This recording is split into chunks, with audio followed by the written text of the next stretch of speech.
नमस्कार मित्रांनो, अनुभव स्टडीमध्ये सर्वांचं स्वागत.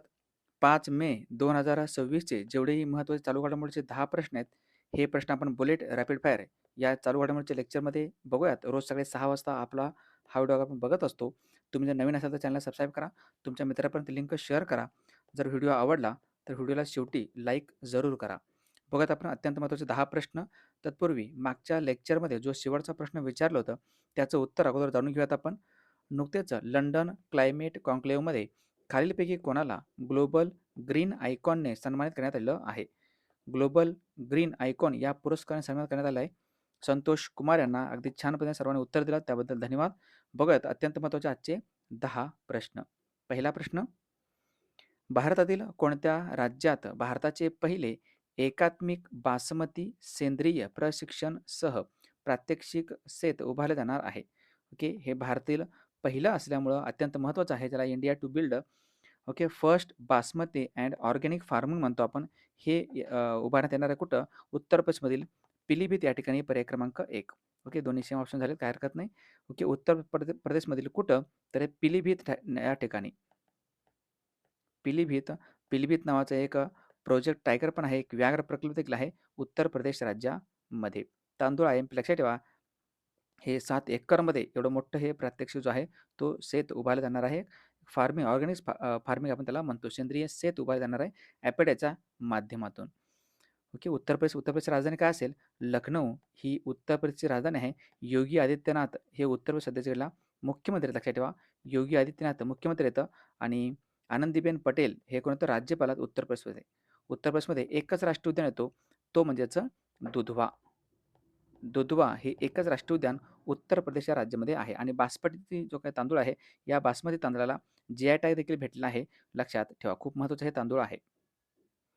मग जे काही पहिल्या गोष्टी होत्या त्यांच्यावरती एकदा आपण नजर टाकूयात, जेणेकरून आपल्याला माहिती होऊन जाईल की बाबा खूप महत्त्वाचे कंटेंट आपण रिव्हिजन करायचं आहे आपलं.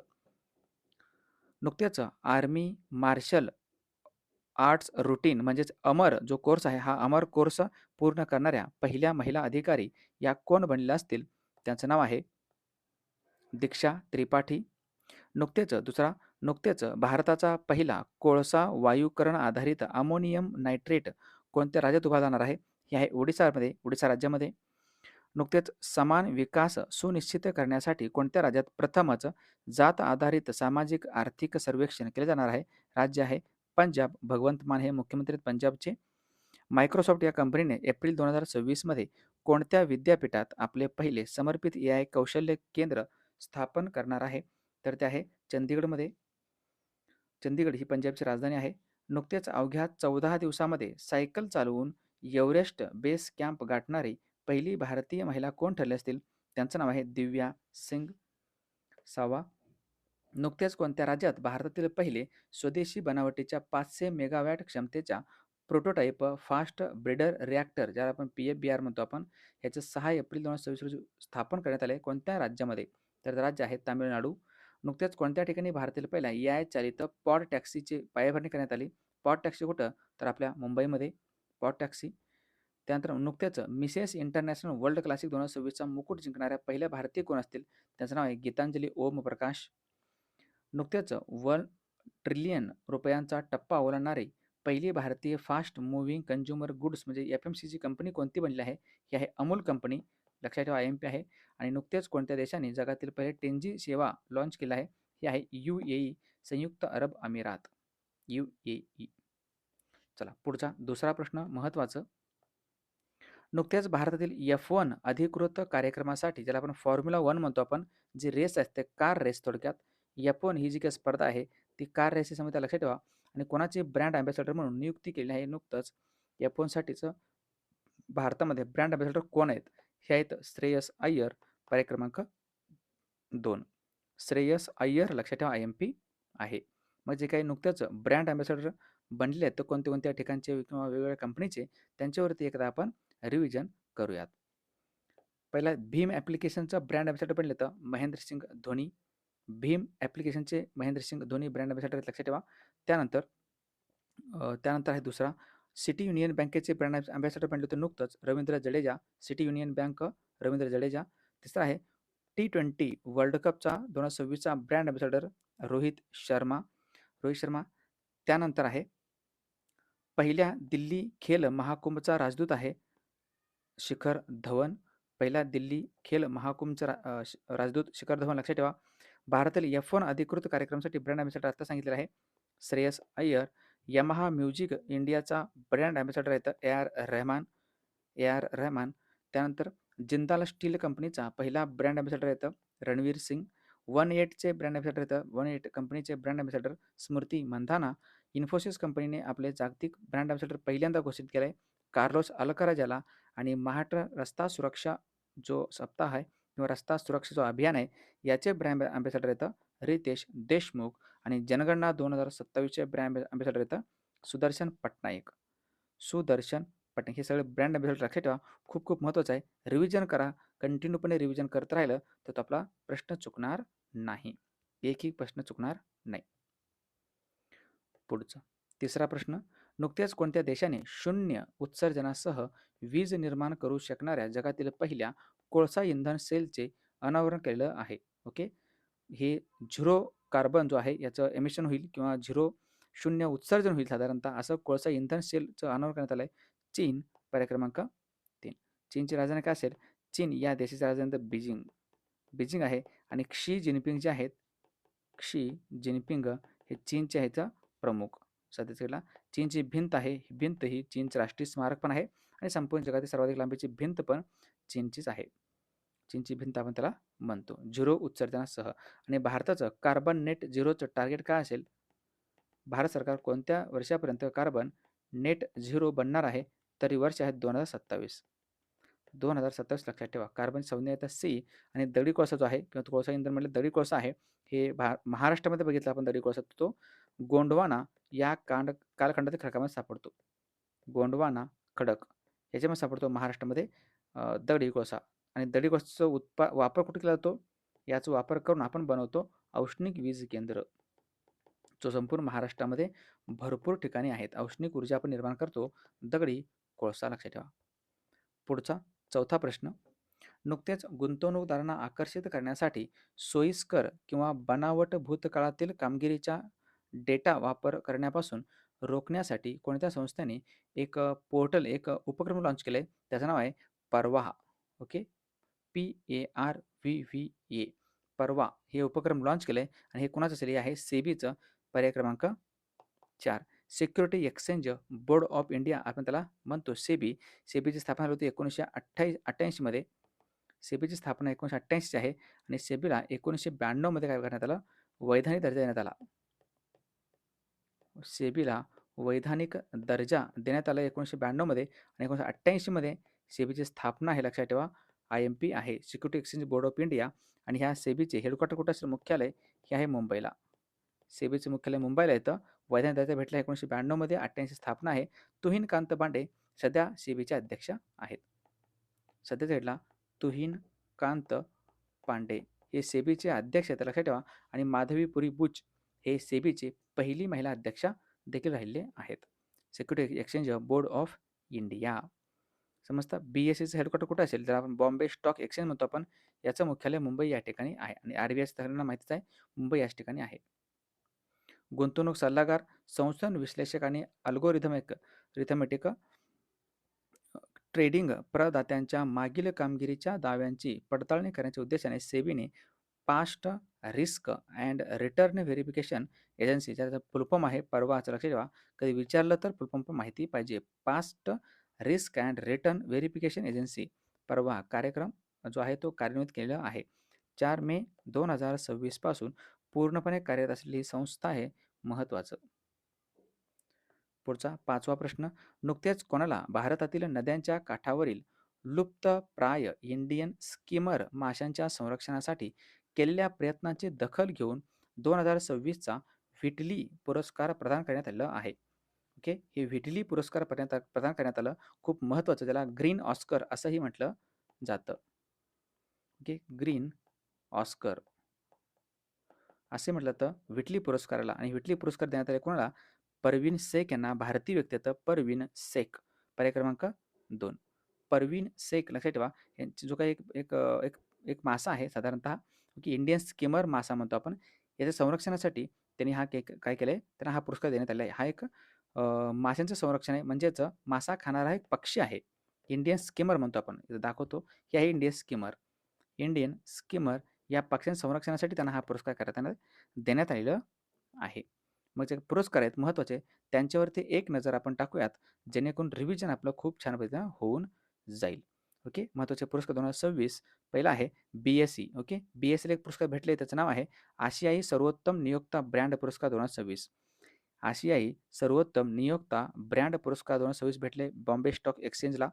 त्यानंतर इंदिरा गांधी शांतता निशस्त्रीकरण पुरस्कार जो आहे, इंदिरा गांधी शांतता निशस्त्रीकरण विकास पुरस्कार ग्राका माशल यांना देण्यात आलेला आहे. सर्वोत्कृष्ट ऑडिओ बुक कथन आणि कथाकथन रेकॉर्डिंगसाठी पहिल्यांदा ग्रॅमी पुरस्कार भेटला आहे दलाई लामा यांना. जागतिक शिक्षक पुरस्कार भेटलो 2026 रुबल नागी यांना. जागतिक शिक्षक पुरस्कार रुबल नागी. 83व्या गोल्डन ग्लोब पुरस्कार 2026 मध्ये सर्वोत्कृष्ट चित्रपट कुठला असेल, तर तो one battle after another. BAFTA पुरस्कार 2026 मध्ये सर्वोत्कृष्ट बाल आणि कुटुंब चित्रपट पुरस्कार भेटला आहे बुंग या चित्रपटाला, जो की मणिपुरी या भाषेमधील चित्रपट आहे बुंग. अशोक चक्र पुरस्कार 2026 भेटलेला आहे शुभांशु शुक्ला यांना. अशोक चक्र पुरस्कार Shubhanshu Shukla. President colour of ऑनरने सन्मान करण्यात आला आहे सिक्कीम राज्याचे राज्य पोलीस दल. वैयक्तिक श्रेणीत नेताजी सुभाषचंद्र बोस आपत्ती व्यवस्थापन पुरस्कार 2026 देण्यात आले सीता अशोक शेळके यांना. CEO ऑफ द इयर 2026 येतात समीर कनोडिया.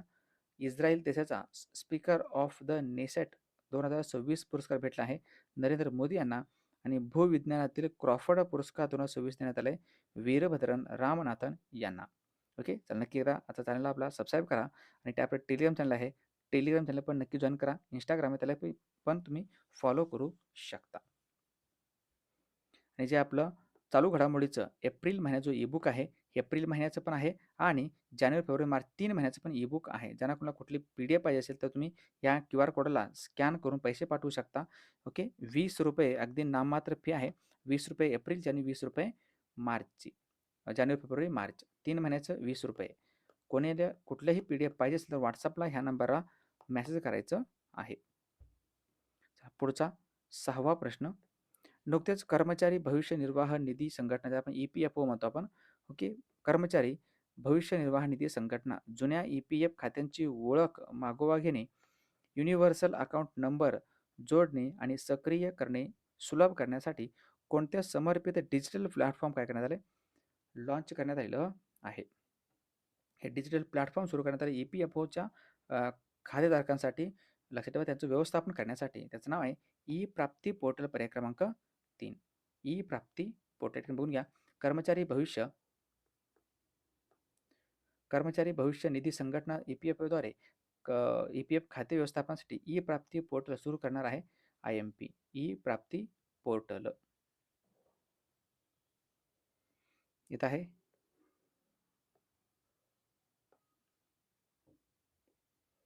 आणि हे पोर्टल काम करेल आधार कार्डचं लिंक जोडणं. ओके. आधार कार्डची लिंक असेल तर आपला हा ई प्राप्ती जो पोर्टल आहे तो लॉन्च करण्यात आलेला आहे. पुढचा प्रश्न 7वा. नुकतेच DGCA, लक्षात ठेवा, director general of civil aviation म्हणतो आपण, केंद्रीय नागरी उड्डाण जो मंत्रालयाच्या अंतर्गत काम करतं.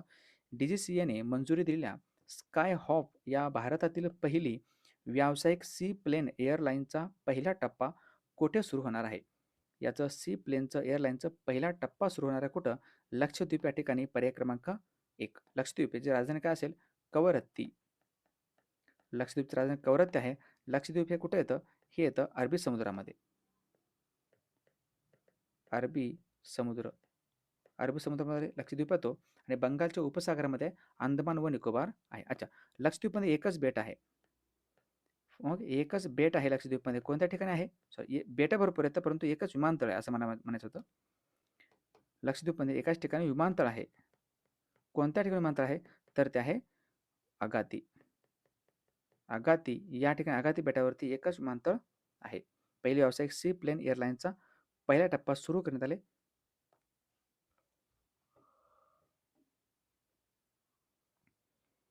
आणि लक्षद्वीप जे येतं ते केरळ जो राज्य आहे, केरळ राज्य, या केरळ राज्याच्या हायकोर्टांच्या अंतर्गत येतं लक्षद्वीप. आणि लक्षद्वीप हा असा पहिला केंद्रशासित प्रदेश होता, पहिला केंद्रशासित प्रदेश आहे ज्यांनी काय केलं आहे? सेंद्रिय शेतीचा प्रयोग केला आहे. सेंद्रिय शेतीचा प्रयोग करणारं किंवा सेंद्रिय शेती करणारं पहिलं राज्य विचारलं तर सिक्कीम आहे आणि पहिला केंद्रशासित प्रदेश विचारला तर तो आहे लक्षद्वीप. पुढचा 8वा प्रश्न, नुकत्याच उद्योग, प्रशासन आणि सार्वजनिक सेवांना चालना देण्यासाठी कोणत्या राज्याने एआय धोरण 2026 जाहीर केलं आहे? हे एआय धोरण, ज्याला आपण आर्टिफिशियल इंटेलिजन्स म्हणतो आपण, एआय धोरण लॉन्च केलं आहे महाराष्ट्र सरकारनं, पर्याय क्रमांक 4. महाराष्ट्र सरकारने हे लॉन्च केलं एआय धोरण, ज्याला आपण आर्टिफिशियल इंटेलिजन्स असं म्हणतो. ओपन एआय कंपनी जी आहे ती खूप फेमस होती, सगळ्यांना माहिती आहे. ओपन एआय कंपनी, या ओपन एआय कंपनीचं सॅम अल्टमन हे काय तर CEO आहेत सध्याच्या घडीला. एआय धोरण आता लॉन्च केलं आहे. लक्षात ठेवा, मुख्यमंत्री देवेंद्र फडणवीस यांच्या अध्यक्षतेखाली झालेल्या बैठकीत महाराष्ट्र मंत्रिमंडळाने महाराष्ट्र एआय धोरण 2026 रोजी 2026ला जाहीर केलं आहे एआय. मग महाराष्ट्र आलेला आहे. या ठिकाणी महाराष्ट्राविषयी 2-3 पॉईंट चेक करूयात आपण. 1 मे 1960ला महाराष्ट्र स्वतंत्र झाले आहे. त्यानंतर राजधानी आहे मुंबई आणि अजून एक राजधानी, हिवाळी राजधानी नागपूर. मुख्यमंत्री देवेंद्र फडणवीस, राज्यपाल आहेत जिष्णुदेव वर्मा आणि विधानसभेचे सदस्य संख्या आहे 288 महाराष्ट्रामध्ये आणि विधान परिषदेची सदस्य संख्या आहे 78 महाराष्ट्रात. लोकसभेमध्ये महाराष्ट्रातून सदस्य जातात 48. राज्यसभेमध्ये महाराष्ट्रातून सदस्य जातात 19. राज्य फुलपाखरू ब्ल्यू मार्मॉन आहे. राज्य मासा आहे महाराष्ट्राचं सिल्वर पापलेट. घ्या पुढचा 9वा प्रश्न, दरवर्षी वृत्तपत्र स्वातंत्र्य दिन हा कधी साजरा केला जातो? त्याला आपण वर्ल्ड प्रेस फ्रीडम डे म्हणतो आपण. हे असं 3 मेला, पर्याय क्रमांक 4. 3 मे, लक्षात ठेवा, वृत्तपत्र स्वातंत्र्य दिवस आहे. वर्ल्ड प्रेस फ्रीडम डे म्हणतो आपण. एक संघटना आहे रिपोर्टर्स विदाऊट बॉर्डर RWB. याचं मुख्यालय कुठं असेल? हे आहे फ्रान्सच्या राजधानी पॅरिसमध्ये. रिपोर्टर्स विदाऊट बॉर्डर RWB, फ्रान्सची राजधानी पॅरिस. आणि वृत्तपत्र स्वातंत्र्य निर्देशांक जो आहे, इंडेक्स म्हणतो आपण, ह्या इंडेक्समध्ये भारताचा क्रमांक हा 157 आहे. पूर्वी होता 151, आता 157 क्रमांक आहे 2026च्या रँकिंगमध्ये. जो प्रश्न आपण उद्या कव्हर करू. दरवर्षी जागतिक ट्यूना दिन हा कधी साजरा केला जात असतो? ट्यूना काय आहे? ट्यूना एक मासा आहे. ट्यूना एक प्रकारचा मासा, लक्षात ठेवा, ट्यूना मासा. या ट्यूना माशाचे पर्यावरणीय आणि आर्थिक महत्त्वाबद्दल जागरूकता निर्माण करण्यासाठी, तसेच अति मासेमारी रोखण्यासाठी शाश्वत मासेमारीवर अधिक भर द्यायचा आहे आपल्याला. शाश्वत मासेमारी करता आलं पाहिजे, यासाठी ट्यूना दिवसाचा जो काही भर आहे तो भर आहे, लक्षात ठेवा. की व्यावसायिक ट्यूना माशांसाठी 99% मासे हे शाश्वत आणि शास्त्रीयदृष्ट्या व्यवस्थापित साठ्यांमधून येतात. त्यानंतर हे कधी असतं? मग जागतिक ट्यूना दिवस असतो 2 मेला, पर्याय क्रमांक 3. ओके, 2 मे लक्षात ठेवा. ट्यूना हे आहे, अशा प्रकारचं हे ट्यूना आहे IMP. मग जे काही मार्च आहे त्यांच्यावरती एकदा नजर टाकूयात आपण. सॉरी, मे आहे, मे महिना, याच्यावरती एकदा नजर टाकूयात आपण. 1 मेला असतो जागतिक कामगार दिन किंवा महाराष्ट्र दिन. 2 मेला आहे जागतिक ट्यूना दिवस आणि 3 मेला असतो जागतिक वृत्तपत्र स्वातंत्र्य दिन. हे होते अत्यंत महत्त्वाचे प्रश्न. चला, ज्यांना कोणाला आपली बॅच लावायची असेल, करंट अफेअरची किंवा स्पेशल GKची बॅच आहे आणि ही लक्षात ठेवा, ही बॅच फक्त आणि फक्त सोलापूरमध्ये राहणार आहे. येत्या गुरुवारपासून म्हणजेच 7 मे रोजी ही बॅच चालू होईल, ऑफलाईनची बॅच. आणि तुम्हाला कोणाला यायचं असेल तर नक्कीच तुम्ही येऊ शकता. 90 दिवसांची बॅच आहे. बॅच मात्र खतरनाक, एकदम भारी होऊन जाईल. GKची जी काही तुमची तयारी आहे ना, ही तयारी एकदम छान पद्धतीने होऊन जाणार आहे. ओके, 7 मेला संध्याकाळी 5:30 ते 7 वाजेपर्यंत साधारणतः ही बॅच राहील, 1.5 तासाची. संपूर्ण GK ह्या बॅचमध्ये तुमचं कव्हर होईल आणि फी वगैरे या ठिकाणी आहे. तुम्ही अधिक माहितीसाठी कॉल करून विचारू शकता. चला, कालच्या प्रश्नावरती एकदा रिव्हिजन म्हणून आपण नजर टाकूयात, जेणेकरून आपलं लक्षात राहून जाईल. नुकतेच रिझर्व्ह बँक ऑफ इंडियाचे नवीन उपगव्हर्नर म्हणून कोणाची नियुक्ती करण्यात आली आहे? हे तर रोहित जैन. नुकतेच प्रसिद्ध झालेल्या आर्थिक वर्ष 2023-24च्या पंचायत प्रगती निर्देशांक 2.0 अहवालानुसार कोणते राज्य हे भारतातील सर्वोत्तम कामगिरी करणारे राज्य म्हणून उदयास आले? हे राज्य आहे त्रिपुरा. नुकत्याच केंद्रशासित प्रदेशासाठी पहिला मास्टर प्लॅन तयार करण्याची प्रक्रिया कोणी सुरू केली आहे? हे आता लडाख. दरवर्षी आयुष्यमान भारत दिवस कधी साजरा केला जात असतो? हा असतो 30 एप्रिलला. आणि जागतिक कामगार दिन कधी असतो? हा असतो 1 मेला. नीती आयोगाने सर्वसमावेशक आणि उत्पादकता आधारित विकासाला चालना देण्यासाठी DPI 2047 रोडमॅप तयार केला असून, त्या अंतर्गत दरडोई उत्पन्नाचे लक्ष्य किती आहे 2047 पर्यंत? तर हे आहे $18,000. नुकतेच फ्रान्समधील प्रतिष्ठित कान्स आंतरराष्ट्रीय चित्रपट महोत्सवाच्या फिल्म मार्केट विभागासाठी कोणत्या मराठी चित्रपटाची निवड झाली आहे? हे 2 चित्रपट आहेत. तर एक आहेत द क्रिएचर किंवा जीव द क्रिएचर आणि एप्रिल मे 99. नुकतेच स्काय रूट एरोस्पेसने विकसित केलेले भारताचे पहिले खाजगी उपग्रह कोणते असेल? तर ते विक्रम फर्स्ट. कोणत्या दिवशी थॅलेसेमिया मुक्त महाराष्ट्रासाठी राज्यात संकल्प सप्ताह राबवण्यात येणार आहे? या 1 ते 8 मे. आणि महाडचे प्रधान जनगणना अधिकारी कोण असतील? त्यांचं नाव आहे निरुपमा जे डांगे.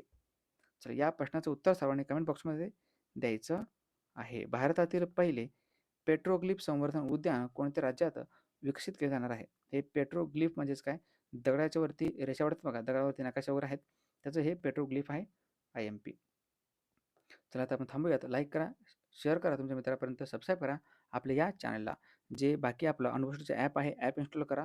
टेलिग्राम चॅनल आहे, टेलिग्राम चॅनल पण तुम्ही नक्कीच जॉईन करू शकता. आणि इंस्टाग्राम आयडी आहे, त्याला तुम्ही नक्कीच फॉलो करायचे. सर्वांची लिंक या व्हिडिओच्या डिस्क्रिप्शन बॉक्समध्ये दिलेलं आहे. इथं आपण थांबूयात. भेटू उद्या सकाळी 6 वाजता बुलेट रॅपिड फायरमध्ये. आणि तोपर्यंत पाहत राहा अनुभव स्टडी. थँक्यू. जय हिंद.